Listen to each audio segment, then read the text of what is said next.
दोस्तों, पंचवटी में पहुंचकर श्री राम ने लक्ष्मण जी से कहा कि तुम निश्चित करो किस स्थान पर आश्रम बनाना हमारे लिए उचित होगा। भगवान श्री राम के ऐसा कहने पर लक्ष्मण जी ने अपने दोनों हाथ जोड़कर उनसे कहा कि मैं आपकी आज्ञा के अधीन ही रहना चाहता हूँ, अतः आप स्वयं ही आश्रम बनाने के लिए स्थान निश्चित कीजिए। तब भगवान श्री राम ने एक समतल और सुंदर स्थान देखकर लक्ष्मण से कहा कि वह स्थान फूलों और वृक्षों से घिरा हुआ है, तुम्हें इसी स्थान पर आश्रम का निर्माण करना चाहिए, क्योंकि यहीं पास में ही पवित्र गोदावरी नदी भी है। हम लोग यहीं इन पक्षीराज जटायु के साथ रहेंगे। श्री राम के ऐसा कहने पर महाबली लक्ष्मण ने उस जगह पर शीघ्र ही एक आश्रम बनाकर तैयार कर दिया और उस आश्रम में भगवान श्री राम और देवी सीता के लिए एक बहुत ही रमणीय कुटी का निर्माण भी कर दिया। आश्रम बनने के बाद लक्ष्मण जी ने वह आश्रम भगवान श्री राम को दिखाया तो भगवान श्री राम ने प्रसन्न होकर लक्ष्मण को अपनी भुजाओं में कसकर अपने हृदय से लगा लिया और कहा कि लक्ष्मण, मैं तुम पर बहुत प्रसन्न हूँ। इसके लिए मेरे पास समुचित पुरस्कार न होने के कारण मैंने तुम्हें आलिंगन प्रदान किया है। देवी सीता और लक्ष्मण से सेवित होकर भगवान श्री राम कुछ काल तक उस आश्रम में इस प्रकार रहे जैसे स्वर्ग लोक में देवता निवास करते हैं। भगवान श्री राम को उस आश्रम में रहते हुए शरद ऋतु बीत गई और उस हेमंत ऋतु का आरंभ हो गया, जो ऋतु भगवान श्री राम को अत्यधिक प्रिय थी।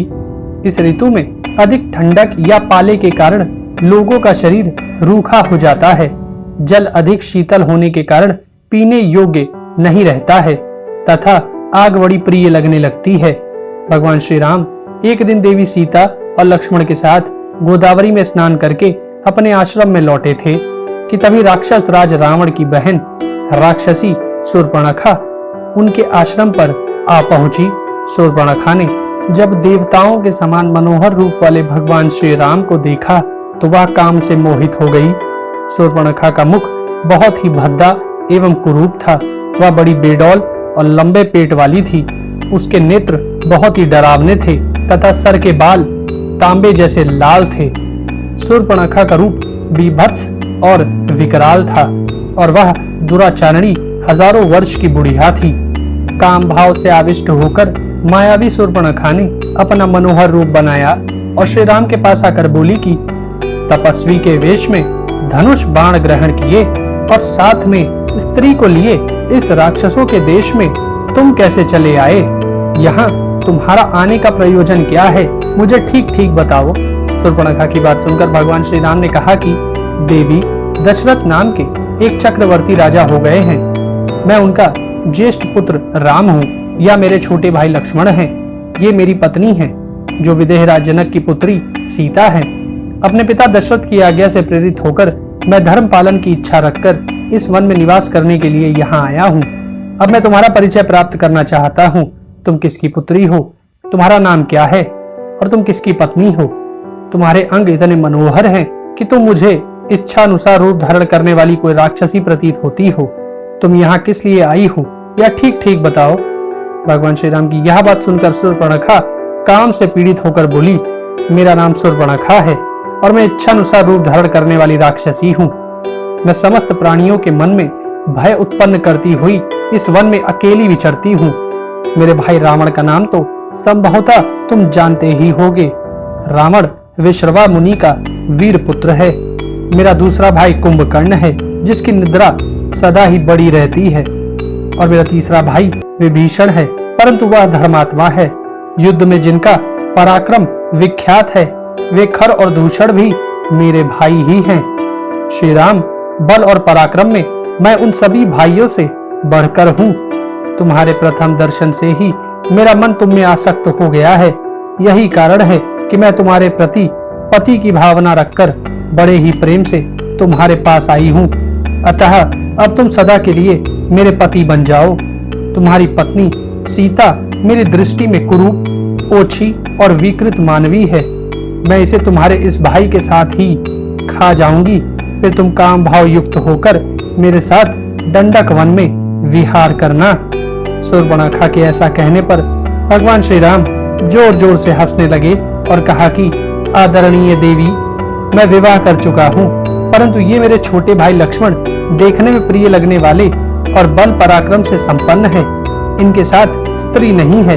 यदि इन्हें भार्या की चाह होगी तो ये ही तुम्हारे इस सुंदर रूप के योग्य पति होंगे। अतः तुम मेरे इन छोटे भाई लक्ष्मण को पति के रूप में अपनाकर इनकी सेवा करो। भगवान श्री राम के ऐसा कहने पर वह काम से मोहित हुई राक्षसी श्री राम को छोड़कर सहसा लक्ष्मण के पास जा पहुंचती है। दोस्तों, शूर्पणखा लक्ष्मण के पास आकर बोली, लक्ष्मण, तुम्हारे सुंदर रूप के योग्य मैं ही हूँ, अतः मैं ही तुम्हारी परम सुंदरी भार्या हो सकती हूँ। मुझे अंगीकार करके तुम मेरे साथ समूचे दंडकारण्य में सुखपूर्वक विचरण कर सकोगे। तो लक्ष्मण ने शूर्पणखा से मुस्कुराकर कहा कि मैं तो अपने बड़े भाई भगवान श्री राम के अधीन हूँ, उनका दास हूँ। तुम मेरी स्त्री होकर दासी क्यों बनना चाहती हो? मेरे भैया संपूर्ण ऐश्वर्यों से संपन्न हैं, तुम उन्हीं की स्त्री हो जाओ, इससे तुम्हारे सभी मनोरथ सिद्ध हो जाएंगे। लक्ष्मण के इस परिहास को ना समझने वाली उस राक्षसी ने उनकी बात को सच मान लिया और तुरंत सीता के साथ कुटिया में बैठे हुए श्री राम के पास चली आई और काम से मोहित होकर उनसे बोली, राम, तुम इस स्त्री का आश्रय लेकर मेरा विशेष आदर नहीं कर रहे हो, अतः आज तुम्हारे देखते देखते मैं इस स्त्री को खा जाऊंगी और इस सौत के ना रहने पर तुम्हारे साथ सुखपूर्वक विचरण करूंगी। इतना बोलकर शूर्पणखा अत्यंत क्रोध में देवी सीता की ओर झपटी। तब श्री राम ने उस राक्षसी को हुंकार से रोककर कुपित होकर लक्ष्मण से कहा, लक्ष्मण, क्रूर कर्म करने वाले प्राणियों के साथ किसी प्रकार का परिहास भी नहीं करना चाहिए। इस समय सीता के प्राणों पर बनाई थी, अतः तुम्हें इस उल्टा राक्षसी को किसी अंग से हीन कर देना चाहिए। भगवान श्री राम के इस प्रकार आदेश देने पर क्रोध में भरे लक्ष्मण ने म्यान से तलवार खींच ली और शूर्पणखा के नाक कान काट लिए। नाक और कान कट जाने पर वह राक्षसी शूर्पणखा बड़े जोर से चिल्लाकर जैसे आई थी उसी तरह वन में भाग गई। खून से भीगी हुई शूर्पणखा अपनी दोनों भुजाएं ऊपर उठाकर गर्जन तर्जन करती हुई एक विशाल वन के भीतर आई और जन स्थान निवासी अपने भाई खर के पास पहुंचकर पृथ्वी पर गिर पड़ी। अपनी बहन को इस प्रकार अंगहीन और रक्त से भीगी हुई अवस्था में पृथ्वी पर पड़ी देख राक्षस खर क्रोध से जल उठा और अपनी बहन से पूछने लगा कि किसने तुम पर आक्रमण करके तुम्हारे नाक कान काटे हैं? तू तो स्वयं ही दूसरे प्राणियों के लिए यमराज के समान हो, फिर भी तुम्हें किसने इस दुर्वस्था में डाल दिया है? अपने भाई खर का यह वचन सुनकर शूर्पणखा नेत्रों से आंसू बहाती हुई बोली, भैया, वन में दो तरुण पुरुष आए हैं जो देखने में बड़े ही सुकुमार, रूपवान और बलवान हैं। वे दोनों वल्कल वस्त्र और मृग चर्म पहने हुए हैं। दोनों ही राजा दशरथ के पुत्र राम और लक्ष्मण हैं। ये दोनों भाई देवता अथवा दानव हैं, यह मैं अनुमान से भी नहीं जान सकती।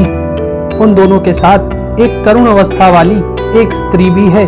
उस स्त्री के ही कारण उन दोनों भाइयों ने मेरी ऐसी दुर्गति की है। अब मैं युद्ध में उस स्त्री और उन दोनों राजकुमारों के मारे जाने पर उनका रक्त पीना चाहती हूँ। शूर्पणखा के ऐसा कहने पर खर ने कुपित होकर अत्यंत बलवान 14 राक्षसों को आदेश दिया कि इस दंडकारण्य वन में मृग चर्म धारण किए 2 शस्त्रधारी मनुष्य एक युवती के साथ घुस आए हैं।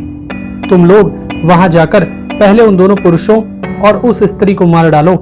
मेरी बहन उन तीनों का रक्त पिएगी। खर की ऐसी आज्ञा पाकर वे 14 राक्षस हवा में उड़ते हुए बादलों के समान शूर्पणखा के साथ पंचवटी की ओर चल पड़े। उड़ते हुए वे सभी राक्षस शूर्पणखा के साथ श्री राम के आश्रम पर आए। शूर्पणखा ने दूर से कुटिया के अंदर उपस्थित भगवान श्री राम, लक्ष्मण और देवी सीता को उन राक्षसों को दिखाया। तभी भगवान श्री राम की दृष्टि भी शूर्पणखा और उसके साथ आए राक्षसों पर पड़ी। तो उन्होंने अपने भाई लक्ष्मण से कहा कि लक्ष्मण, तुम थोड़ी देर तक सीता के पास खड़े हो जाओ, मैं इस राक्षसी के साथ आए राक्षसों का वध कर डालता हूँ। भगवान श्री राम की यह बात सुनकर लक्ष्मण ने तथास्तु कहकर उनकी आज्ञा शिरोधार्य कर ली। भगवान श्री राम ने उन राक्षसों की ओर बढ़ते हुए अपने विशाल धनुष पर प्रत्यंचा चढ़ाई और उन राक्षसों से कहा कि तुम सब के सब पापात्मा तथा ऋषियों का अपराध करने वाले हो। उन ऋषियों मुनियों की आज्ञा से ही मैं महासमर मैं तुम जैसे राक्षसों का वध करने के लिए यहाँ आया हूँ। श्री राम के यह वचन सुनकर वे 14 राक्षस अत्यंत क्रोध में भरकर हाथों में तरह तरह के आयुध और तलवारें लेकर भगवान श्री राम पर टूट पड़े। दोस्तों, शूर्पणखा के साथ आए राक्षसों ने श्री राम पर अपने आयुध चलाए तो श्री राम ने उन सभी 14 आयुधों को अपने बाणों से काट डाला। उसके बाद श्री राम ने क्रोध में आकर 14 नारच बाण हाथ में लिए और उन्हें एक साथ धनुष पर चढ़ाकर उन सभी राक्षसों को लक्ष्य करके छोड़ दिया। वे बाण बड़े वेग से उन राक्षसों की छाती छेदकर खून में डूबे हुए दूसरी तरफ से बाहर निकले और पृथ्वी पर गिर पड़े। उन नराचों से हृदय विदीर्ण हो जाने के कारण वे सभी राक्षस कटे हुए पेड़ों की तरह पृथ्वी पर गिर पड़े और उनके प्राण पखेरु उड़ गए। अपने सभी राक्षसों को मारा गया देखकर शूर्पणखा वहां से घबराकर भाग खड़ी हुई। शूर्पणखा विलाप करती हुई वापस अपने भाई खर के पास आई और रोती हुई बोली कि भैया, तुमने जो 14 शूरवीर राक्षस भेजे थे उन्हें राम ने अपने मर्म भेदी बाणों द्वारा मार डाला है, जिससे मुझे सब और भय ही भय दिखाई देता है। इसीलिए मैं फिर तुम्हारी शरण में आई हूँ। यदि राम के साथ लोहा लेने के लिए तुम में शक्ति और तेज हो तो उन्हें मार डालो। यदि तुम आज ही राम का वध नहीं करोगे तो मैं तुम्हारे सामने ही अपने प्राण त्याग दूंगी। राक्षस खर ने शूर्पणखा की बात सुनकर अत्यंत कठोर वाणी से कहा कि बहन, तुम्हारे अपमान के कारण मुझे अत्यधिक क्रोध चढ़ आया है। इसे धारण कर लेना, दबा लेना अब असंभव है। उस राम का जीवन क्षीण हो चुका है। वह अपने इन दुष्कर्मों से ही आज अपने प्राणों से हाथ धो बैठेगा। खर के मुख से निकली हुई इस बात को सुनकर शूर्पणखा को बड़ी प्रसन्नता हुई। खर ने क्रोध में भरकर अपने सेनापति दूषण से कहा कि 14 सहस्त्र राक्षसों को युद्ध के लिए भेजने की तैयारी कराओ और मेरा रथ भी मंगवा लो। कुछ पल में ही 14,000 राक्षसों की विशाल सेना खर के रथ के साथ जनस्थान से पंचवटी की ओर कूच कर गई। खर की सेना के प्रस्थान करते समय आकाश में बादलों की महाभयंकर घटा घिराई और तेज गर्जना के साथ खर और उसके सैनिकों पर अमंगल सूचक वर्षा आरंभ हो गई। तभी खर के रथ की ध्वजा पर एक विशालकाय गिद्ध आकर बैठ गया। इस प्रकार युद्ध में अमंगल सूचित करने वाली अन्य कई और घटनाएं भी हुई, परंतु खर ने इन उत्पातों को देखकर हंसते हुए अपने सैनिकों से कहा कि ये जो भयानक उत्पात प्रकट हो रहे हैं, इन सब की मैं अपने बल के भरोसे कोई परवाह नहीं करता। मैं अपने तीखे बाणों से आकाश से तारों को भी गिरा सकता हूँ। यदि कुपित हो जाऊं तो मृत्यु को भी मौत के मुख में डाल सकता हूँ। इसलिए आज तक किसी भी युद्ध में मेरी पराजय नहीं हुई है। खर की यह बात सुनकर उसकी विशाल सेना अनुपम हर्ष से भर उठी। उस समय युद्ध देखने की इच्छा रखने वाले बहुत से पुण्यकर्मा महात्मा, ऋषि, देवता, गंधर्व, सिद्ध और चारण वहां आकाश में एकत्र हो गए और एक दूसरे से कहने लगे कि जैसे चक्रधारी भगवान विष्णु समस्त असुर शिरोमणियों को परास्त कर देते हैं, उसी प्रकार श्री राम युद्ध में इन पुलस्त्य वंशी निशाचरों को पराजित करके इनका वध करें। इस प्रकार बहुत सी मंगल कामना सूचक बातें कहते हुए वे महर्षि और देवता अपने विमानों पर बैठे हुए उन राक्षसों की विशाल वाहिनी को देखने लगे।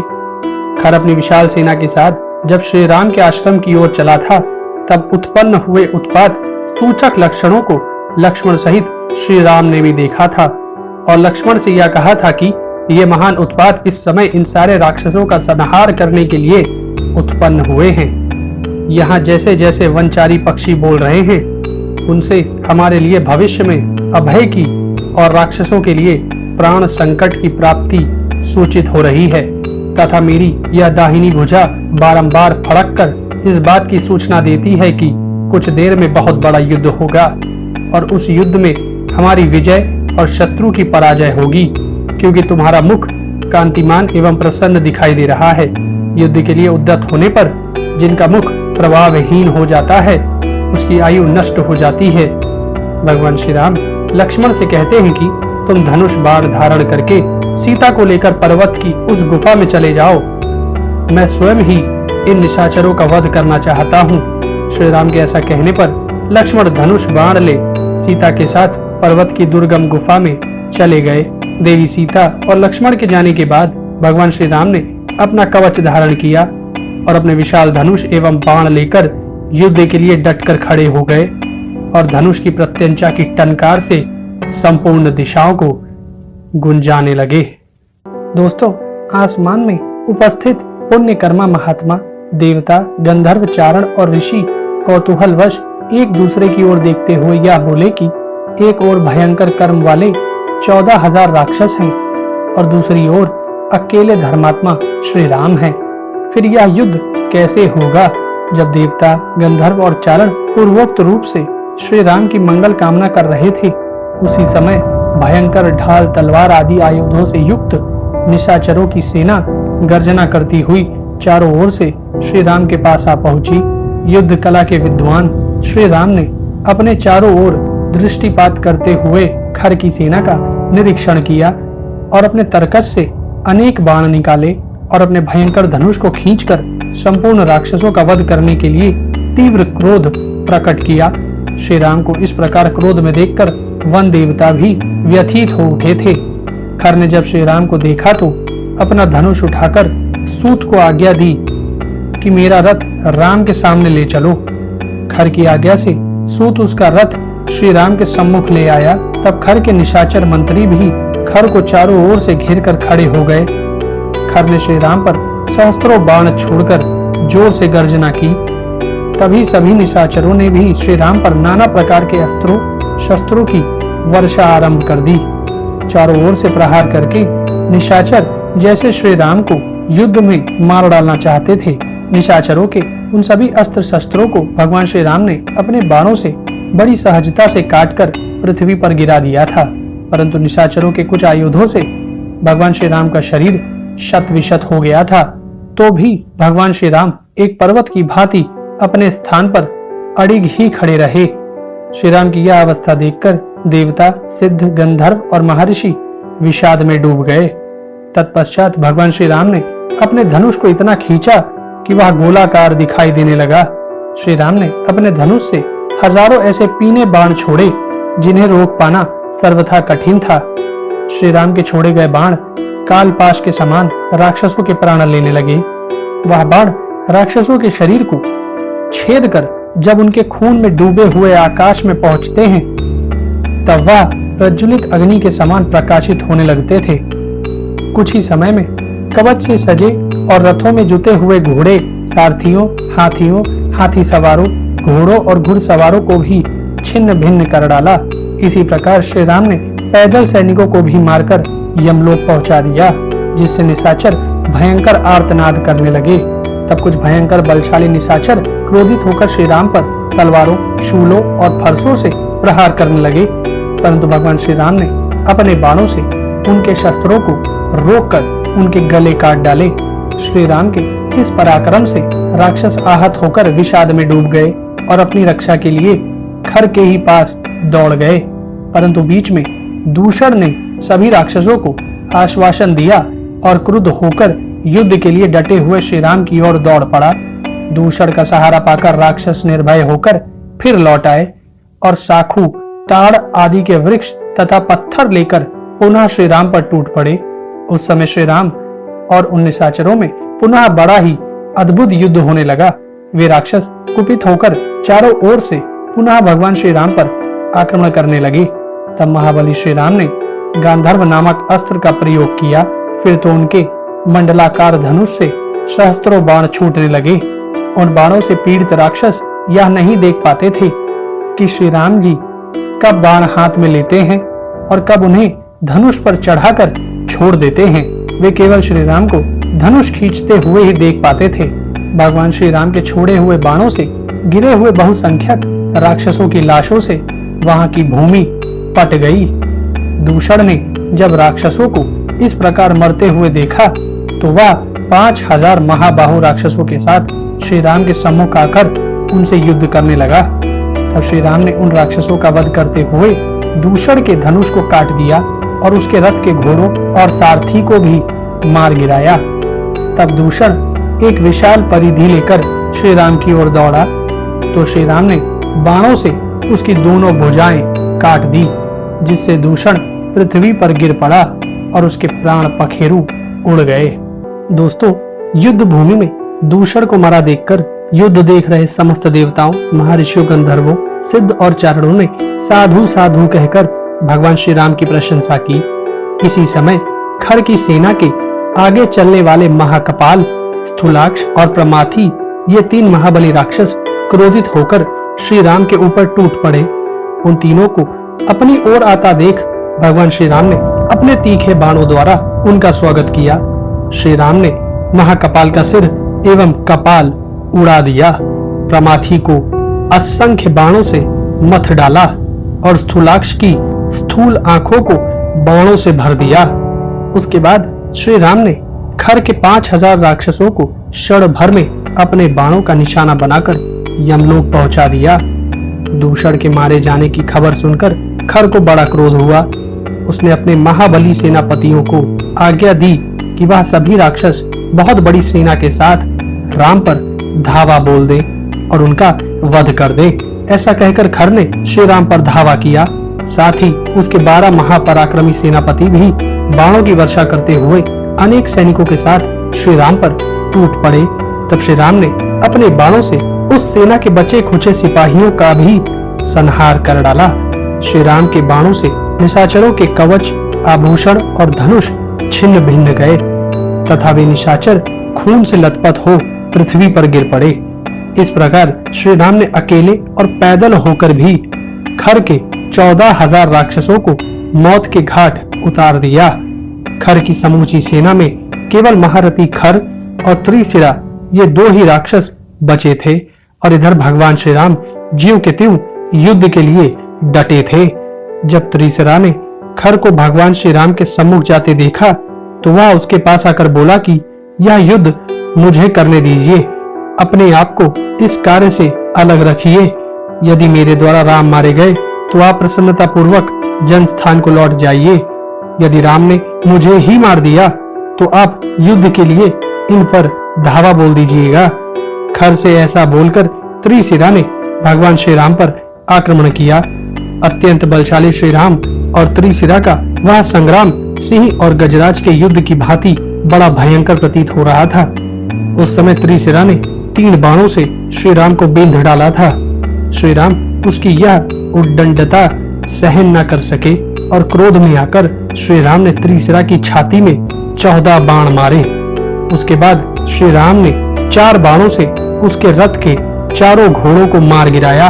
फिर 8 बाणों से उसके सारथी को भी रथ की बैठक में ही सुला दिया। उसके बाद जब त्रिशिरा रथ से कूदने लगा तो उसी समय श्री राम ने अनेक बाणों द्वारा उस निशाचर की छाती छेद डाली और क्रोध में भरकर अपने 3 बाणों से उस राक्षस के तीनों मस्तक काट दिए। त्रिशिरा सहित दूषण को रणभूमि में मारा गया देख खर को बड़ा भय हुआ। साथ ही खर की सेवा में रहने वाले राक्षस जो मरने से बचे हुए थे भयभीत होकर भाग खड़े हुए। उन्हें भागते देख खर ने क्रोध में भरकर उन्हें तुरंत लौटाया और साथ ही श्री राम पर धावा बोल दिया। खर ने श्री राम पर बहुत से बाण चलाए और अपने बाणों से समस्त दिशाओं को इस प्रकार ढक दिया जिस प्रकार मेघ जल की वर्षा से आकाश को ढक देता है। दूसरी तरफ श्री राम ने भी अपने बाणों से आकाश को ठसाठस भर दिया। आकाश में उपस्थित सभी देवता, गंधर्वों, सिद्धों और नाराजों ने उस समय खर को साक्षात यमराज के समान देखा। उस समय अपनी समस्त सेना का वध करने वाले श्री राम को खर ने थका हुआ समझा और अपना विशाल रथ लेकर श्री राम के पास आ गया। पास आकर उस राक्षस खर ने अपने हाथ की फुर्ती दिखाते हुए श्री राम के धनुष को काट डाला और फिर 7 बाणों से क्रोधित खर ने श्री राम को चोट पहुंचाई। श्री राम को इस प्रकार पीड़ित करके निशाचर खर समर भूमि में जोर जोर से गर्जना करने लगा। खर के बाणों से कटकर श्री राम का तेजस्वी कवच पृथ्वी पर गिर पड़ा। उनके सभी अंगों में खर के बाण धस गए। तब शत्रुओं का नाश करने वाले भगवान श्री राम ने निशाचर खर का विनाश करने के लिए एक दूसरे विशाल धनुष की प्रत्यंचा चढ़ाई। वह उत्तम वैष्णव धनुष उन्हें महर्षि अगस्त्य ने दिया था।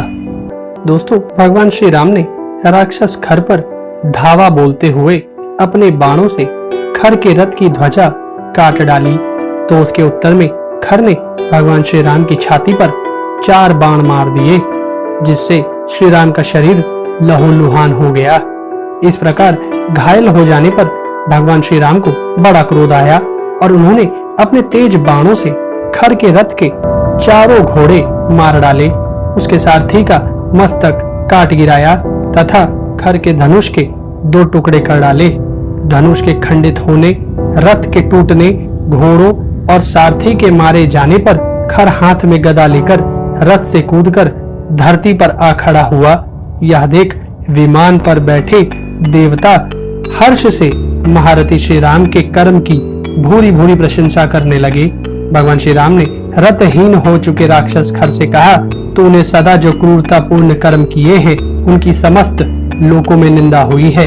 जिनकी जड़ खोखली हो गई हो वे वृक्ष अधिक काल तक नहीं खड़े रह सकते हैं। राक्षस जो संसार का बुरा चाहते हुए घोर पाप कर्म में लगे हुए हैं, उन्हें प्राण दंड देने के लिए मेरे पिता महाराज दशरथ ने मुझे यहाँ वन में भेजा है। श्री राम के ऐसा कहने पर खर ने हंसते हुए श्री राम से कहा, दशरथ कुमार, तुम साधारण राक्षसों को युद्ध में मारकर स्वयं ही अपनी इतनी प्रशंसा कैसे कर रहे हो? तुम प्रशंसा के योग्य कदापि नहीं हो। जो पुरुष पराक्रमी अथवा बलवान होते हैं वे अपने प्रताप के कारण अधिक घमंड में भरकर कोई बात नहीं कहते हैं। मैं अकेला ही तुम्हें और तीनों लोगों के भी प्राण लेने की शक्ति रखता हूँ। तुमने जो 14,000 राक्षसों का संहार किया है, आज मैं तुम्हारा विनाश करके उन सब की मौत का बदला चुकाऊंगा। ऐसा कहकर खर ने क्रोध में भगवान श्री राम के ऊपर अपना भयंकर गदा चलाया। मृत्यु के पाश की भांति उस गदा को अपने ऊपर आती देख भगवान श्री राम ने अपने बाणों से उस गदा के टुकड़े टुकड़े कर दिए और खर को देखकर बोले, यही तेरा सारा बल है जिसे तूने इस गदा के साथ दिखाया है? अरे मैं तेरे प्राणों को उसी प्रकार हर लूंगा जैसे गरुड़ देवताओं के यहाँ से अमृत का अपहरण किया था। भगवान श्री राम की यह बात सुनकर खर ने क्रोध में भरकर एक विशाल वृक्ष उखाड़ लिया और श्री राम के ऊपर फेंक दिया। भगवान श्री राम ने तुरंत ही अपने बाणों से उस वृक्ष को काट गिराया और साथ ही अनेक बाणों से खर को शत विशत कर दिया। भगवान श्री राम के बाणों से व्याकुल खर अपने लहूलुहान शरीर के साथ भगवान श्री राम की ओर दौड़ पड़ा।